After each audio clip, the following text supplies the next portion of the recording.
This month we're talking about balance, and who better to explore this with than with Graeme Richards. From early mornings on live TV to his passion for fitness, wellness and animal welfare, Graeme knows what it takes to juggle it all while staying grounded. Set against the beautiful backdrop of the Block lifestyle apartment where thoughtful design meets urban ease, this conversation mirrors the exact theme we're exploring. Block prides itself in creating balance in every sense, with pet-friendly homes that celebrate connection, community and calm. Graeme, thank you so much for joining us today. We really appreciate the time that you're taking out of your busy schedule. We know that you're busy with TV and emceeing and everything else, life in general. If somebody had to ask you, what is your occupation, what would you say? Someone asked me this earlier today, so it's actually quite easy to answer. No, I think I'm just blessed to be professionally myself in a whole lot of different guises and different platforms. But being a very purpose-driven person, I've found a platform where I get to connect with a lot of people every day and just try and make people feel better about themselves or the world or empower them. It's a magical space to be, but I'm yet to actually figure out what the job is beyond just being me. So, I will embrace that. I will embrace what's written it. on the little business Exactly, card. yeah. It makes my CV quite difficult to write. Do you have any special talents that you haven't tried out yet?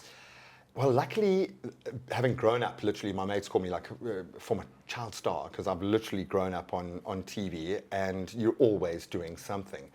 And I think when I was about 19, I found a list of the 40 things you have to do before you're 40, and I'd already far surpassed that.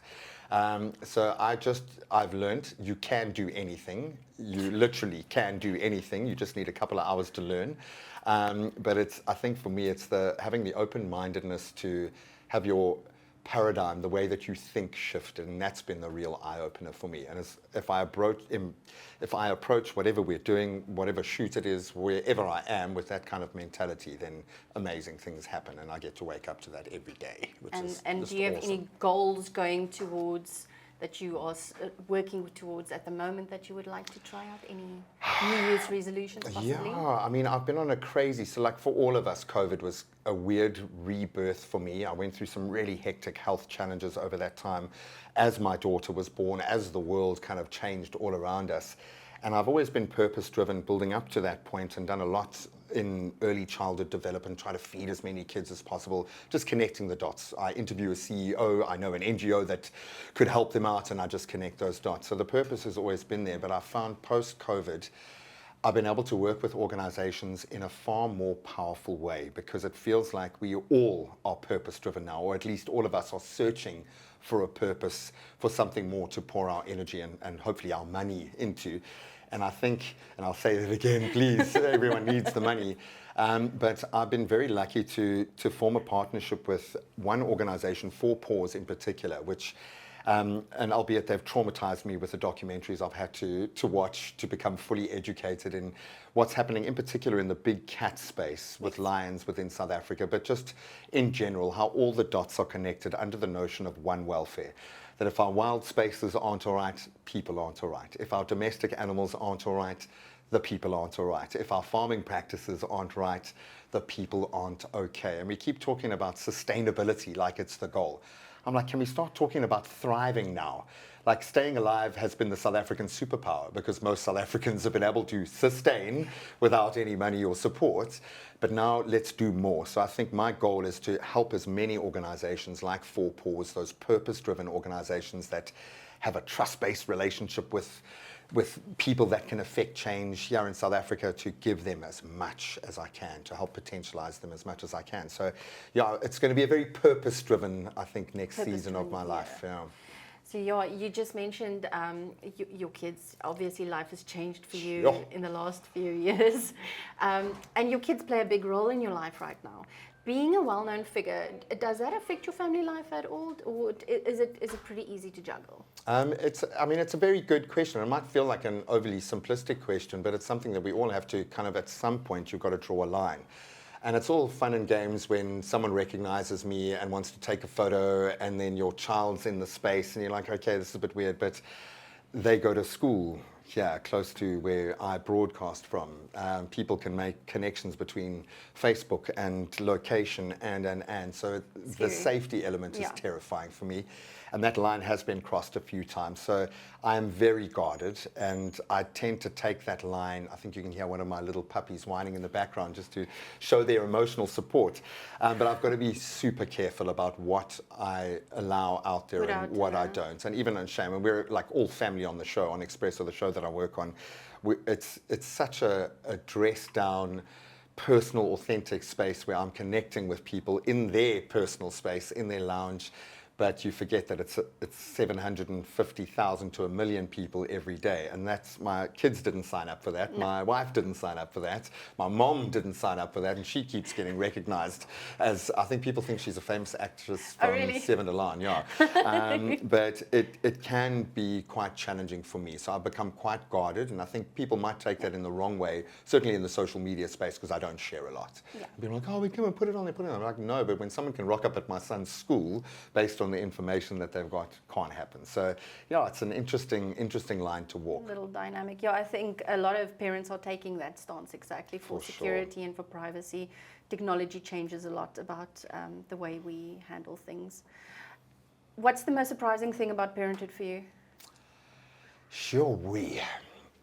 I mean, every day is quite surprising. I shift from feeling like, because I'm a resource, Sam, and I'm the parent on the show, so I'm doing all of the interviews, and it becomes very self-indulgent. So I get to interview a child psychologist and an educational specialist just about every day.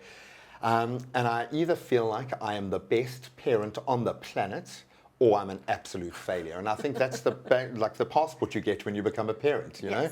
Yes. So I've broken it down to either pass or fail now. If your child's alive, you're winning, you're getting it right.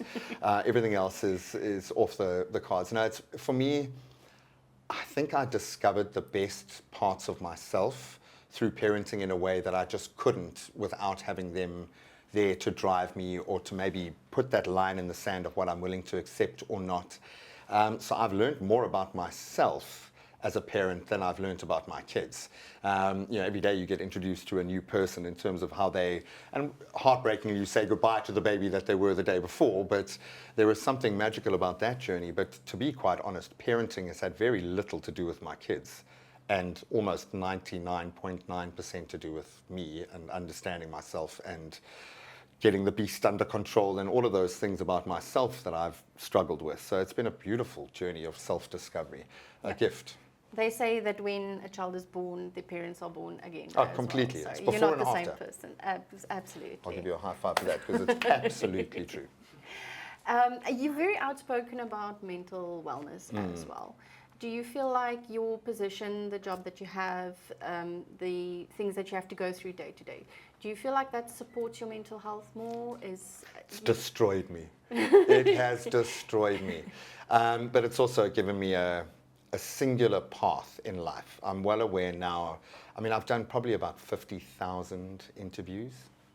Sure. Possibly, maybe even more. That's a lot. That's Every time I do the maths, I think it can't be that much, and then I'll work out the algorithms. Sure.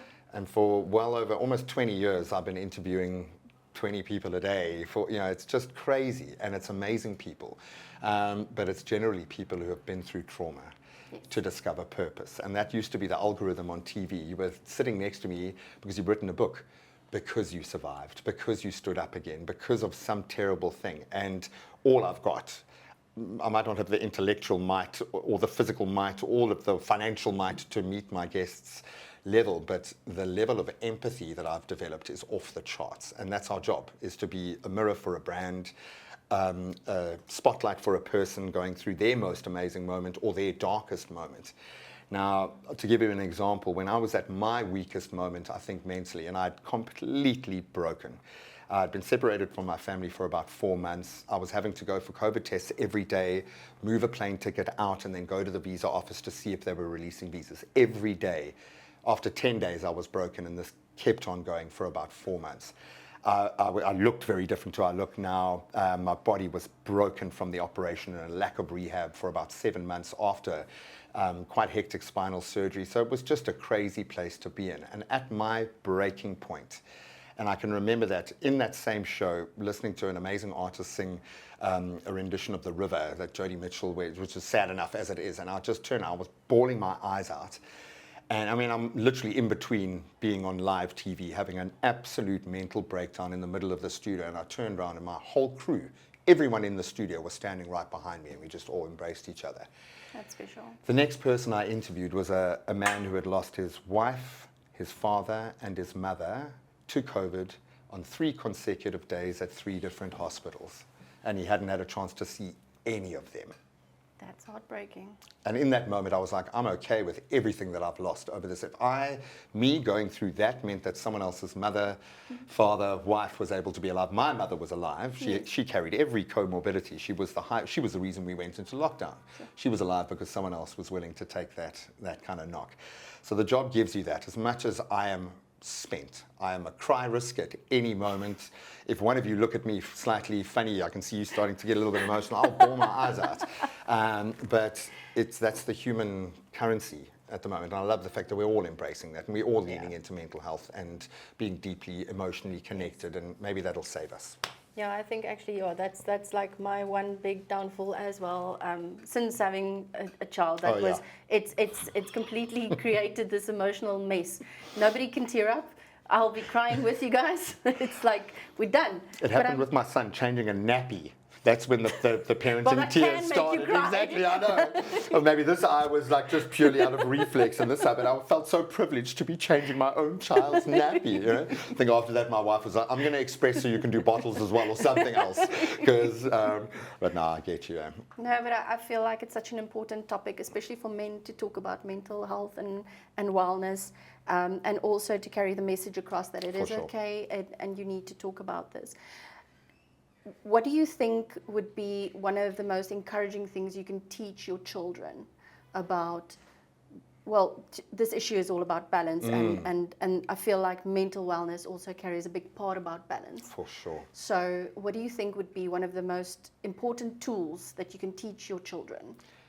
I love the way you framed that question, because therein lies the answer. If you look around now, it's terrifying. Like, how do you prepare your child for the world how do you prepare your child for social media right now? It's killing more young people than guns are at the moment. You've got algorithms that are designed to focus on your child's insecurities and hit them the second they delete a selfie. Facebook is going to be on them and send them more messaging to make them feel more insecure. So the joy of having a child, and again, this leads back to more about yourself than your child. They've got mirror neurons to learn up until about 7 or 8 years old. So they're not going to learn by what you tell them. They're going to learn by what they see you do. So I spend a lot of my time asking and gently nudging my wife to be more complimentary about herself, to be less judgmental about herself. I spend a lot more time coaching myself not to react, to show kindness overtly in ways that make sense, not just to make myself feel better by giving a guy change at the robot, but okay, how can we help this person, and let them model that kind of behavior. Kindness, I think, is going to save us. I think it's the precursor to critical thinking that we've sidestepped when a certain president came into power globally. It just seemed to take us down a different path. But if you can teach your child to have a strong sense of self based on love and kindness as opposed to based on judgment and control mechanisms. And I mean, that's the era that we're in now. Schools are struggling because we've lost the control mechanisms. We can't smack children anymore. We can't do all the things that we needed to institutionalize them, yet the institutions are still there. Yes. And thank goodness we've got amazing schools but I think a lot more onus is now back on the parent. You've got to do the parenting, and you've got to lead by example. So for my kids, and it's starting to emerge now, if I can help them foster a good sense of self in that, just self-love, because the whole world is going to spend most of their life trying to erode that. Yes. So they need that in spades. Absolutely. But I think most importantly for me, it's the notion that love and kindness, it's not just the selfless thing that you give away with nothing coming back. All of the best commercial opportunities in my life, all of the stuff that carries gravitas and meaning, has been birthed out of kindness and love, never out of a notion of how much money can I make out of this. Not about It doesn't work status. like that. It's not. Yeah, it's not about ego, it's not about status, it's not about that. And once you've unlocked that, then it's amazing what comes to you. And I suppose they get to see that in the way that our lives are structured. But it's, I think love and kindness, that. I love that. Oh. I think that's valuable. We obviously have your little dachshunds here. The rest of the family. It's not all of the family. Yeah. Tell us about the canine and the feline part of the family, and also maybe just add on to us how they contribute to your wellness as well. They're our kids, so that I don't think there is any difference. And I think science has now proven that we actually, in our brains, have a deeper emotional connection with our dogs than with our kids, which is crazy. I saw that but study. it's there in black and white, and it's not AI written. So Leo was the first, and he was kind of initially not a rescue. We went to a very, we thought, reputable breeder, only to find that it was a full-on puppy mill, and he was not the dog we went to go and buy, but we saw him, found out a bit about his backstory. He was covered in scars, his whole skull cap, and I'll try and send you guys some pictures, but it looked like he had like a little cap on. And we were like, there's no way. So we paid ridiculous amount to get him out of that situation, and then found on Expresso at the time, Roy Isham, who is an old school vet who was based in Sea Point, just took it on as his project. And we must have done about 6 operations. At one point, he looked like if I held his tail and gave him a fright, his skeleton would just run out his body, because he was just stitches everywhere, hundreds of stitches. But I think because of that, and it was like he almost understood how far we had gone, this dog will go to any length to make sure you're all right. He is an emotional support dog ahead of being a hunting dog, which I know is their genetic, DNA, their breed, but he has just saved me. At my darkest moments, he has been there, and he is amazing in that sense. To balance him out, Lola comes in with the fire. She is crazy. She is filled with energy. And she does, I think, provide that for him, which is great. But they are like a little old married couple now. And they have their little squabbles and their support system. They govern each other. They look after each other. And they certainly bring out the best in each other. So they are the perfect pair. And I just absolutely love them. Recent times, because I'm shooting at places like Tears and Dog and these amazing shelters all the time, it's a problem. So every time I do one of these shoots, then I've got to go through 5 or 6 phases of letting go of animals. And my wife now will make me tell her when I'm going to shoot at one of these places. So she can know to lock exactly, the gate. Yeah. And Honey, one little cat, literally while I was filming at Dog, jumped onto me and just started nuzzling and just gone onto my shoulder as a little kitten. And I was like, but how not? And her name initially was Crystal, which sounded a little grown up. Yeah. It sounds like someone who performs in a grown-up place, establishment. I don't know. That was the first thing. No, so scratch ball. Yeah, exactly. Yeah, a different kind of pole. But she is just so lovely and tiny and sweet, and is the most cat-like cat ever. And named after my first childhood cat, Huddy, who was tiny little ginger cat, exactly like that. And then we got another rescue, or we got this terrified phone call from someone who was acting as a halfway house for Tears, I think. And they had one of their adolescent boys who was just a bit of a nonsense, and he was moving that week out of the adoptable age, and then they would, obviously then it becomes a very dark path. So then got this gigantic kitten that looked like a rugby ball with like tent poles put on. He had such long legs, and he has since grown into like a mountain lion. And bigger than the dogs? Yeah, he is much bigger. No, the 3 dogs can fit in the same bed that he can fit in alone. Well, the cat and the 2 dogs. So, and he walks around like a lion, thinks he's a dog because he's just so big and has only known dogs. Super affectionate, and they'll all come and sleep with you. And it's the best thing. If you're home alone, you will literally have 4 animals Tetrising into the bed. So yeah, I feel very blessed to have this perfect harmony and a very good karmic balance of cat-dog energy. Along. And they do. They really are a little motley crew. That's very cute. So you're also into physical wellness, and I know that you had the back operation. How's it been going since? Have you found ways to exercise? Yeah, it's been an odyssey. I've got like a medical degree now, or I'm going to say an alternative health degree. And in my case, I was not let down, but the system could not have an answer. The Western medical system is just very much out of touch with key elements in certain areas. If I say words like fascia and connective tissue, the neurosurgeon who worked on me, who is phenomenal, best in the land, has no clue what I'm talking about, because the more specialized we become in the Western space, the more limited we become in our scope and what we see. And I suppose you want a quarterback to be a quarterback, yes, if he's going to be fiddling with people's spines. But the system around it needs to shift. And I think after going through 20 different specialists and trying different elements, getting back into the traditional kung fu mindset and dipping into that and finding practitioners that operate with a more holistic view in terms of your system and the circulation that needs to be,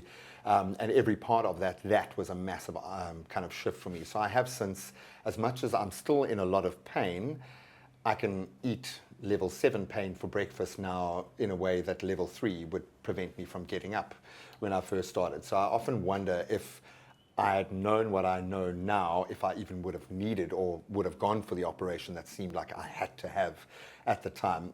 So it's been very interesting to rediscover myself, rediscover my physical self, find strength again, find ways of training that don't punish my body, which, yes, I think was very much my mentality, was go and attack the mountain, go and attack. And having done a lot of physical stuff and full contact martial arts and that sort of thing, yes, it has a very aggressive element to it. But I, like the eagle that goes to the Rocky Mountains and has to pluck out all of its plumage and its nails and its beak to be reborn, it honestly feels like I've been gifted my second half of life physically. And I look at this age, and I'm 47 now, where most of my peers, maybe not in Cape Town, I think it's maybe this equation works differently in other places, but you tap out maybe in your 30s from that physical thinking that other things are more important. Yes. And then you hit 50, 60, and suddenly you no longer have the use of your body. Whereas we are all going to be living a very long time and going to want to be active and engaged. And both my kids are very physical. My son's 8, but he looks like a 15-year-old karate world champion already. So if I don't stay on this path, I'm going to be left behind by my own kids.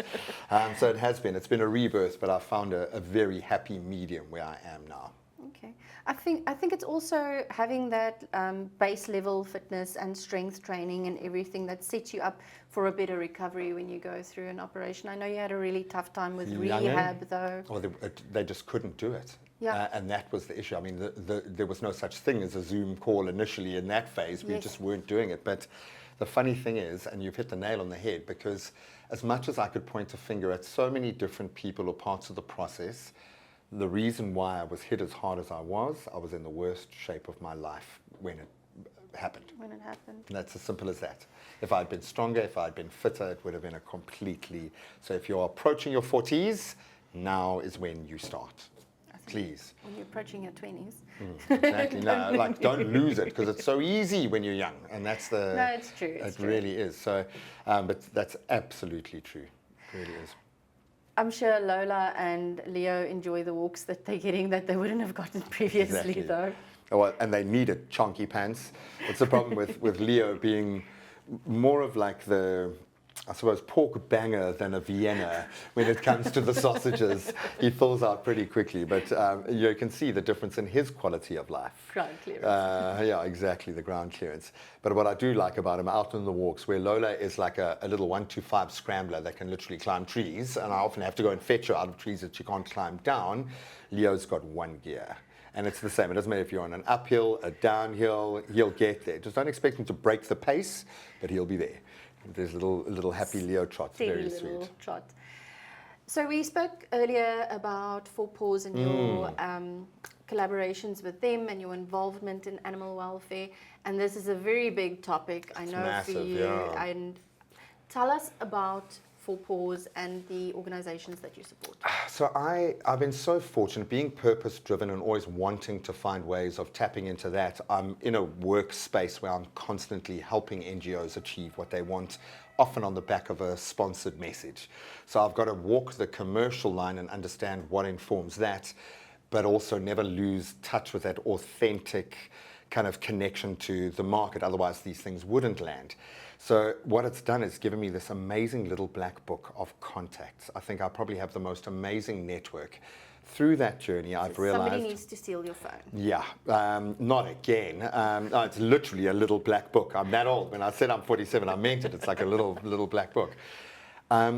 If you invest in a woman in South Africa, certainly at the base level of what most South Africans, where we experience life, you will get 4 times the return on investment.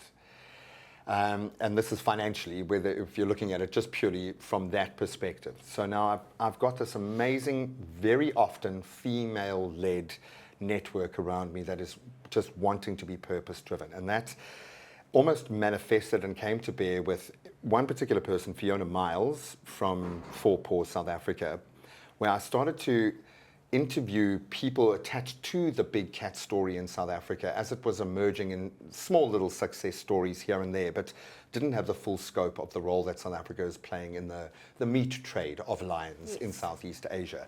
So let me break it down for you. So after seeing their potential to do and have impact and how closely they're working with the ministerial task force, and Barbara Creasy was amazing in that role, who has now since moved on, but it felt like if I'm going to pour my purpose-driven might on air into something, this would be it. And then I was exposed to a documentary called Tiger Mafia, and then followed on with a documentary called Dethroned. And I would suggest anyone and everyone needs to see these, because as big as the story's gotten, almost too big to tell, these are a decade's worth of photojournalism, of storytelling, of going inside the Golden Triangle in Penang and getting the absolute facts so that they could tell this story. So as it stands right now, South Africa currently has around 12,000 plus, it's probably grown now, lions waiting in farms to be sold as meat to Southeast Asia, or bones and basically, and I know I'm grossly oversimplifying, but our entire ecotourism system has been set up or retrospectively adjusted to maintain this. And yes, there are elements of corruption involved, but it's also, you can't vilify. I mean, half of our farming practices outside of the space are worse. So, you can't point a finger at a lion farmer when our chickens are being treated worse. You can't point a finger at a lion farmer when we are seeing cattle being treated in the way that we've seen recently, being shipped off again. And on mobile slaughterhouses that aren't then governed by any legislation. Yes. So because Four Paws are working so closely with their American counterparts, they have a global network, they represent the very tip of the spear when it comes to conservation, but they also, at their heart, carry the notion of one welfare. They understand that equation of when the animals are all right, the people will be all right. But it's the added bonus, if you get the ecology right, if you get that balance right, people thrive because the relationships are good, there are shared ownership models, and that is as applicable in a township as it is in wild spaces, as it is in rural spaces. It's an ecosystem. It's an ecosystem. And when you see the emotional quotient increasing within children in places like Vrygrond, because amazing, like AfriPaws, for instance, doing just sterilizations and creating a loyalty card system there, have done more to transform that community than I've seen anyone working in social development, working in nutrition, and they're just going after the pets. It's amazing. So suddenly the equation becomes simple. If you can get people to treat their animals with more respect and more dignity and increase their EQ, suddenly doors are opening in the soft skills space. Kids are doing better at school. Kids are able to have better relationships. They're holding their parents accountable. And sadly in South Africa, most of this is playing out through the children's generation, because the parents are too damaged, too hurt, too traumatized to be able to find their way back to a place where they can show love for something like an animal. And that's shame on all of us, because the system supposedly changed, but we changed the bus driver, but the bus is still the same. We still have millions of people living in just below the baseline, experience. And that's, for me, what Four Paws are doing in terms of saving lions. And we can be clear now, if we allow this to continue for another 2, 3, 4 years, lions will be lost to the wild. And I'll say that to camera right now. 12,000 lions are sitting in farms waiting to be sold for their meat to be eaten or used as medicine. And it's not Southeast Asia's fault. We created the demand. When they ran out of tigers, we supplied the lions. It's South Africa's fault. South African influencers going on playing with lions, cuddling lion cubs, painting this picture that we are close to nature. They're the reason why there are more captive lions in Pakistan than anywhere else in the world, because they are following social media prompts by South Africans. That might even be my phone. You're now sitting with this situation where South Africa, who hangs our hat on ecotourism and being the custodian of the big five, is doing more. We have dethroned the king of the wild, but we also hold the opportunity and all of the cards now to address that. So all of my attention, everything that I'm doing at the moment, even when it's dipping into early childhood development or anything else, is under that notion of how can I support Fiona Miles and Four Paws South Africa in doing their job, because I know that'll help more children, it'll help more domestic animals, it'll help more farm animals, it'll certainly save the lions. And if we don't get this right now, 2 years, 3 years, we will have lost lions in the wild. Absolutely, and I think there's two legs to this for me. It's like you said, the early child development, because I've seen so many cases in townships where children are desensitized to what's happening around them. And if you can't teach them empathy at that age, they're just going to do exactly what their parents have done. And the second part would be the work that you're doing with wildlife and with the lions specifically. How does the general person, how does the general public get involved to support a cause like that? The nice thing is there are now multiple layers that you can do it. I think the first thing that we need to do is put pressure on and tell the story in a different way. So if you see someone painting, even on social media, if someone is getting lots of likes because they are cuddling lions, call them out. It's bullshit. Am I allowed to swear? I can't swear on my TV show, but I'm going to swear that here. You can hopefully beep it out. But you have a voice, and we have citizen policing and citizen broadcasting on a level that's never existed before. So let that become your purpose. But it starts with how you treat animals and what you're doing in your own space as a first, so that exactly what you're saying, that the young people that are modeling your behavior get to see that and understand that. Engage the networks that you have around you. Find out who the Four Paws, AfriPaws, whoever in your area is in a space, so you can actually have impact with the animals in your space. If there are petitions going out, if someone like a Four Paws sends you that irritating thing to sign a petition, sign it, because they are going to go. The DA, but okay. Yeah, but 100%. But the funny thing is, now behind Four Paws at the State of Animal Welfare address, I stood up there thinking that it was going to be just preaching to the choir. There's DA, there's IFP, who have now become an environmental party based on exactly that value proposition. But they know that their rural constituents in KZN are far more deeply connected to the animals and the land in their area than anything else. It's their lifeblood. Lean into that. They are literally, and now their guys, the guy at the time, developing new ways of doing fishing, suddenly I'm seeing the political might that would have been focused on all that posturing and the nonsense that you see before an election being focused on doing something amazing for the environment. They have chosen now to hang their hat on that because they can see the emotional connection.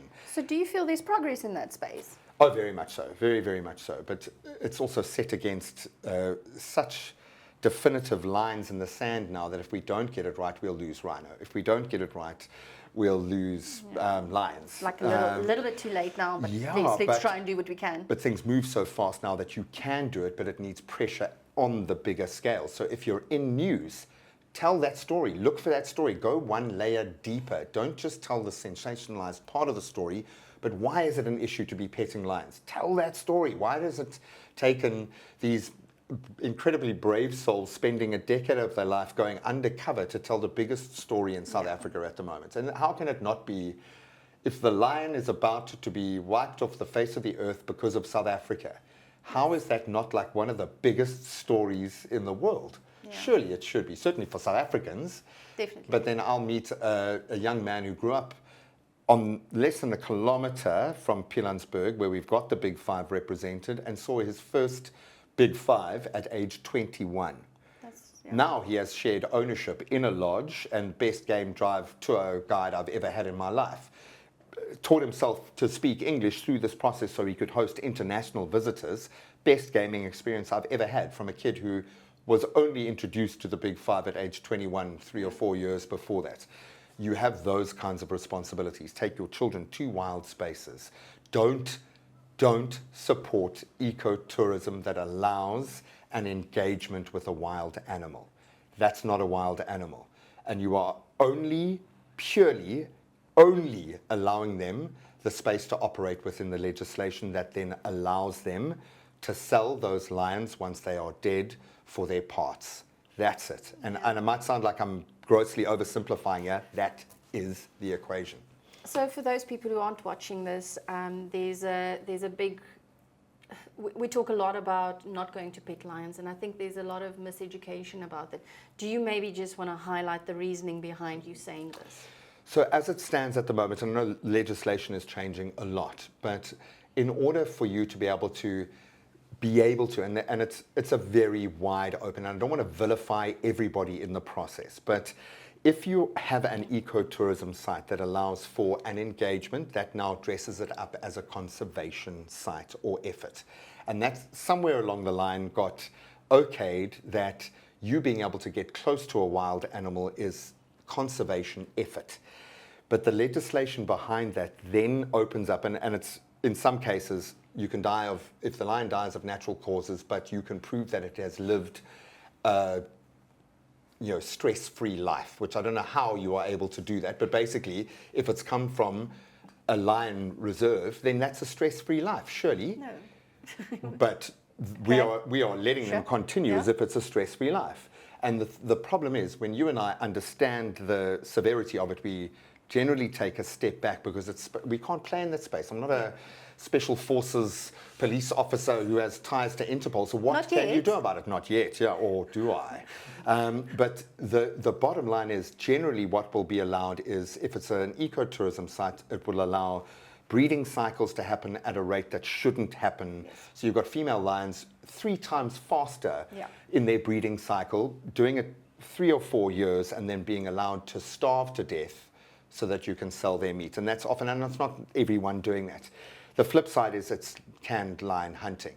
And as much as we don't see a lot of it being publicized anymore, generally because of the pushback on social media, most places that offer very close encounters with lions, and I'm talking about the big guns, those that are being marketed as the premier conservation sites in the country, facilitate. That if you want, facilitate. And look, I don't have hard proof with me, but I've spoken to the vet that went with the Special Forces team out that night to go and treat the rhino. I've come as close to this as I possibly can, to the point that it's forced me to change my whole life path to become focused on helping Four Paws achieve what they have to achieve.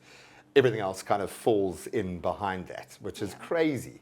But that's where, how am I going to explain to my son that my generation took care of that? Yes. We were the ones. But now he gets to see me every day charge into these meetings, make these ridiculous phone calls where I'm phoning mayors and phoning people and just BSing my way into a meeting, but people are responding. We sat with the head of the ministerial task force on New Year's Eve so that he could pass on that information to then Minister Barbara Creasy on New Year's Day. That's how passionate these people are. I know we've got a new minister in that space, but I can guarantee you he's earned his right to be there as well. So support these people, get behind them, vote in ways that express, and I know we've all stepped away from that as well. Sign the petitions. Yeah, but now is the time to actually do it, because I can guarantee you I will be standing outside Parliament with Four Paws, with the cameras, with JP Alderman-Smith from the DA when that petition is being brought and handed over, and they will come out and they'll accept it, because there are 150,000 South Africans saying we are not accepting it. Yeah. So I think if we, excuse the pun, feel toothless at the moment, we've got more tools to be able to use in that space than ever before. But stop thinking of yourself in your conventional lane and how and what you do.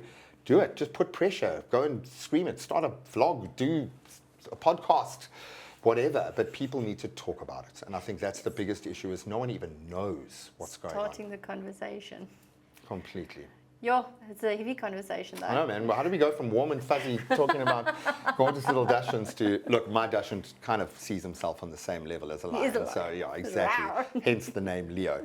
But thank you so much for allowing me to speak about this, because I think far too often in my spaces, it becomes a very triggering and a dangerous thing, because people don't want to go there. We used to be like this with child abuse. We didn't want to talk about it because no brand wanted to go anywhere near child abuse. And that's what we needed, was the financial backing of the big brands to step inside. So I think through this, the overarching goal or hope is that we're going to move away from corporate social investment as a thing and just see it as investment, Yes. because that's what it is. And if you're going to get 4 times the return on investment by putting your money in a woman who lives in South Africa on the grassroots level, I mean, why would you invest anywhere saying, just else? saying. Come There on. we go. Well, yeah, it's fantastic to hear you speak so passionately about these things, and what I'm hearing is that you found a purpose that you For are sure. running towards, like at lightning speed, and that your family is grounding you. So I'm very Very happy. much so. To me, that is a very good definition of balance. How would you describe balance? What would be the way for you to say, this to me is balance? One day we'll get there. I don't know. I feel I am manic and I'm crazy, but in the eye of the storm, everything feels okay. And I think maybe that's it. Like, just for me, if it feels crazy, but you lean into it, that to me feels like I am well balanced because I'm strong enough to deal with it.